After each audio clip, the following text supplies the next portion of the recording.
Okay, in this video, we are going to review 1-point perspective, but this time in drawing it inside a room. So we did not do this in Art 1. You might have done this in Art 2. If not, this will be like a quick crash course for you. So just going down these steps again, just like we did in the first video. First step, draw a rectangle inside the box that is parallel to all sides of the box. Basically, we don't want to draw a crooked rectangle in here. We want it to match this big box. So I can lightly sketch it out first. What we're drawing here is the back of the room that we want to see. So you want a rectangle about this size. So not too far down to the bottom. I would say make it closer to the top than it is to the bottom. It'll just make it easier to draw the other things later on. Okay. So there's a decent rectangle. So we're done with that first step. Dot your vanishing point in the center of that rectangle. So notice we don't have a horizon line with this one because the horizon line is hidden by this back wall. So there's no horizon line. So we have our vanishing point in the middle of that rectangle. Done there. Line up your ruler from each corner of the rectangle to the vanishing point and draw the corners of the room outside the rectangle to the edge of the box. So just like this. This is where it can get tricky. So I'm lining it up. So I'm going to start with this corner here.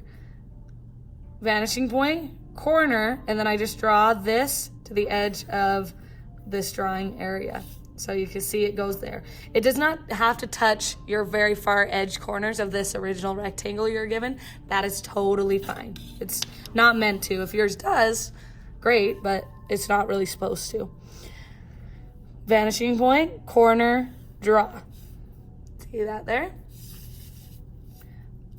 Vanishing point, corner, draw. That one lined up, just happened to. Vanishing point, corner, draw. So that's what it means. So you can picture, okay, these are the left and right walls, ceiling, and floor, and then back wall of this little room. Okay, so we're done there. That's kind of a tricky step, but once you kind of picture what you're trying to draw here, it gets a little bit easier. Next, draw a doorway on the right side of the room. You just need the orthogonal line for the top and 2 vertical lines for the sides. So we can start with how tall we want the door. And really, how tall we draw the door is going to establish how big this room is.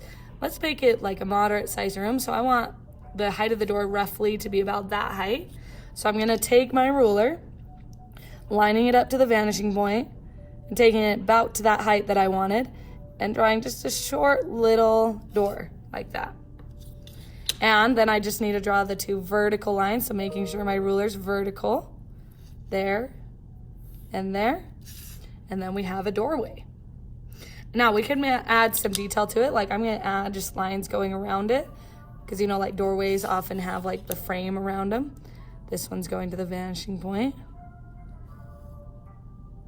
The back side of the frame is gonna look a little bit thinner than the front side. That's just a little rule that you have to remember.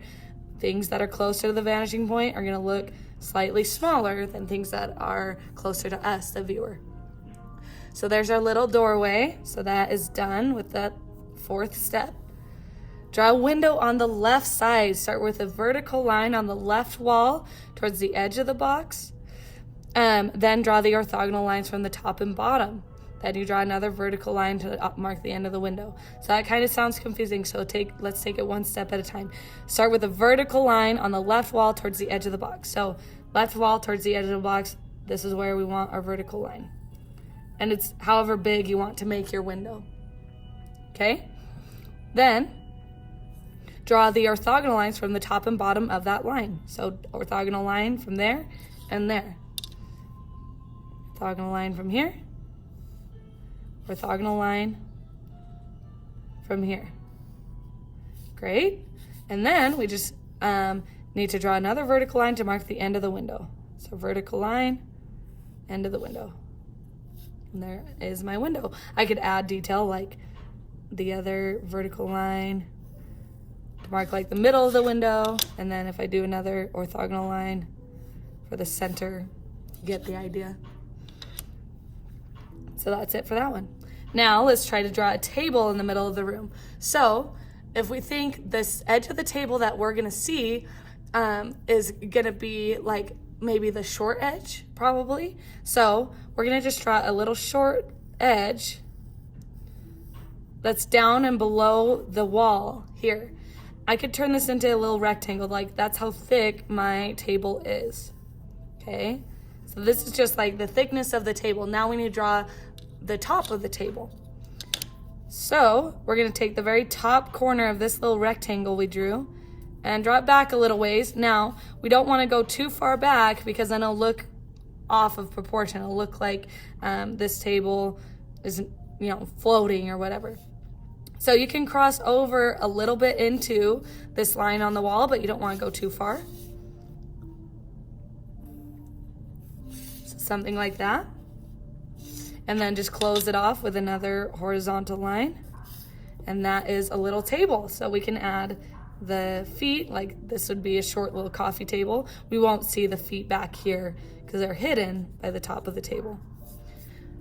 So that is a room in perspective, a very simplified room. You could see more complicated things going on. So our table was short. You could see what you would have done if you did a taller table, if it started up here, something like that. So that is it for your second page of your review worksheet. When you're done with this one, you can move on to the next video.